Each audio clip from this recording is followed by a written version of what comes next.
Morning, tubers. Look! It's finally just raining. That's it. Just rain. So look up the front windshield. It's just rain, not snow. They did forecast snow for this area, but we didn't get it. We just got the rain. Yay! Yesterday was around 50 degrees. It was warm, and I'm at Lake Auburn. And it's completely ice over.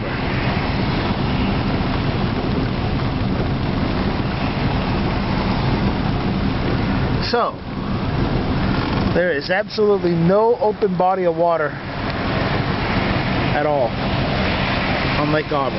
That's fine, whatever. I'm just more excited about the fact that it's actually just raining, not snowing. Rain. Yay!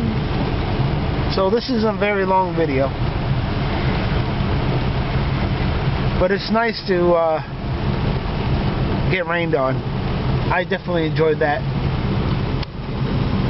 Some parts of Maine, however, are getting snow at the moment, and they can keep it. They can keep it.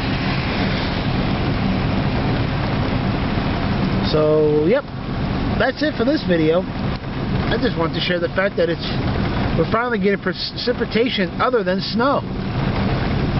Yay! Later.